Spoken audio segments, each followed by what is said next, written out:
안녕하세요. 이러면 들린다 6번째 시간입니다. 인공호흡 이식 수술만 하면 끝인 줄 알았는데 또 청각재활이라는 걸 해야 한다고 합니다. 오늘은 청각재활이라는 게 뭔지, 왜 해야 하는지, 또 어떻게 하는 것인지를 명쾌히 알려드리도록 하겠습니다.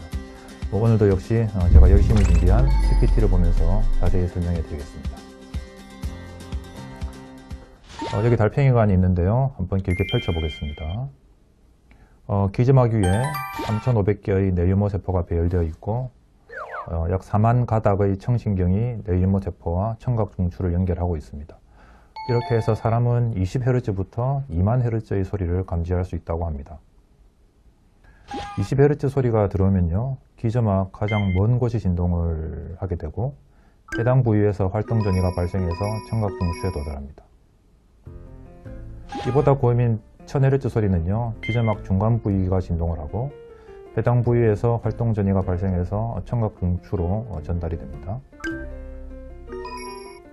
또 이보다 고음인 8000Hz 소리는요, 기저막 가까운 부위가 진동을 하고 해당 부위에서 활동 전이가 발생하면 청각 중추로 소리가 전달됩니다. 2만 Hz입니다. 기저막 가장 가까운 부위가 진동을 하고 해당 부위의 활동 전이가 청각 중추로 전달이 되는 것이죠. 말소리, 즉 음소는 어떻게 지각하게 될까요? 지난 시간에 세상 모든 소리는 오직 주파수와 강도 두 가지로 구성된다고 했습니다. 사람 말소리도 마찬가지입니다.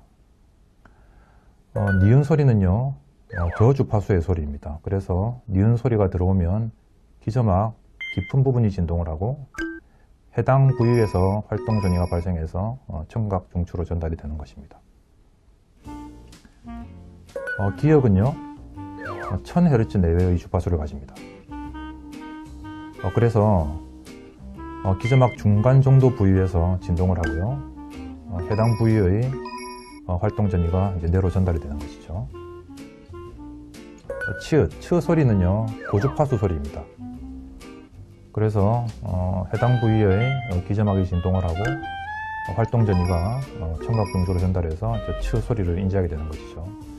이런 식으로 해서 한글 자모음 24개, 영어 자모음 26개를 우리가 지각하게 되는 것입니다.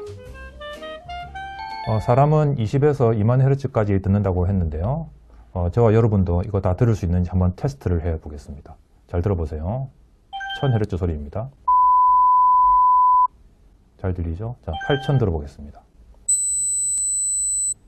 자, 2만 들어보겠습니다. 저는 안 들리는데요. 이게 유아기를 지나기만 해도 이미 2만 Hz는 못 듣게 됩니다. 그리고 한 40대 정도가 되면 이렇게 되는 거죠. 제 나이만 돼도 이렇게 돼서 20에서 8000Hz까지만 들을 수 있습니다. 그러면 이 한국어 자모음 24개 중에 제 나이가 되면 몇 개는 못 듣게 되는 게 아닐까? 그런데 다행히도 한국어 자모음 24개, 영어 알파벳 26개 모두 8000Hz 이내의 주파수입니다. 아마도 동서양을 막론하고 인류에게 언어가 생길 때 아이, 어른 모두 들을 수 있는 주파수로만 이 언어가 형성된 것이 아닌가, 그런 추정을 해볼 수 있습니다. 산이라는 소리가 들어온다 가정하면요, 각 음소의 주파수에 해당되는 기저막 부위가 진동을 하고 활동 전이가 발생해서 뇌로 전달이 되는 것입니다. 자, 영어 한번 해볼까요? 콜이라는 소리가 들어오면요, 역시 각 음소의 주파수에 해당하는 위치의 기저막이 진동을 하고 그 부위에서 활동 전이가 발생해서 뇌로 전달이 되는 것입니다. 뇌유모 세포의 기능을 소실해서 이렇게 인공호흡 이식을 하게 되었습니다. 자, 산이라는 소리가 들어왔습니다. 뇌유모 세포가 살아있을 때는 이 세 곳에서 활동 전이가 발생해서 청각 중추의 해당 부위에서 지각을 하는 것이죠. 시옷, 아, 니은 각기 다른 부위에서 지각을 하고 있습니다. 자, 인공호흡은 자극하는 청신경의 위치가 조금 차이가 있고 그래서 청각 중추의 감지 부위도 조금 달라집니다. 다른 소리로 느낄 수 있는 것이죠. 콜 소리도 한번 볼까요? 뇌유모세포 정상 귀로 들을 때의 청각 중추의 감지 위치는 키역, 오, 리을이 저런데요. 인공호흡을 통한 청각 중추의 감지 위치가 조금 다릅니다. 정상 뇌유모 세포로 들을 때는요, 이 부위, 그리고 인공호흡으로 들을 때는요, 이 부위에서 소리를 지각합니다. 이러니 수술 직후에는요, 말소리를 제대로 알아들을 수가 없습니다. 이렇게 청각 중추의 감지 부위가 달라지는 이유는요, 뇌유모 세포의 위치와 인공호흡 정극의 위치가 정확히 일치하지 않기 때문입니다. 이 불일치 문제를 해결해야 합니다. 요즘은 초등학교에서부터 코딩을 배웁니다. 태어날 때 우리의 청각 중추는 백지 상태입니다. 엄마 아빠로부터 말소리를 반복해서 듣게 되면요, 이렇게 말소리에 의해서 우리 청각 중추가 코딩이 됩니다. 각 음소의 위치가 정해지는 거죠. 유아기를 거치면서 이렇게 코딩이 완성이 됩니다. 자, 인공호흡 수술 전 청력이 정상일 때는요, 말소리를 들으면 산을 들었다고 가정합시다. 이렇게 말소리 주파수 정보는요, 이미 코딩된 정확한 위치에 도달합니다. 해당 말소리로 지각을 하게 되는 것이죠. 인공호흡 수술 후에는요, 산을 들으면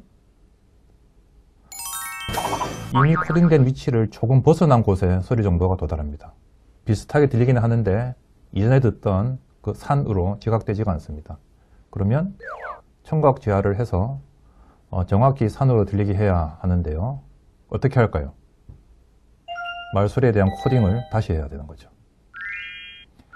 방법은 의외로 단순합니다. 반복해서 듣는 겁니다. 그러면 마술같이 코딩이 바뀝니다. 바로 이렇게요. 새로 코딩하는 데는 영유아기 때 처음 코딩하던 때만큼 오래 걸리지는 않습니다. 산, 산, 산, 산, 산.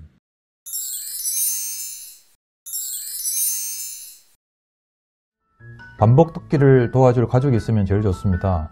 처음에는요, 이런 간단한 모음부터 듣기 연습을 하고, 이게 잘 되면 단어를 잘 듣게 되면, 그 다음에는 문장. 이렇게 매일 마주 앉아 듣기 연습을 하다 보면 가족 관계도 더 좋아지겠죠. 듣기 연습을 할 단어와 문장의 선택이 중요하기 때문에 수술 후 초기에는 언어치료실을 방문하셔서 언어치료사의 도움을 받는 것이 좋습니다.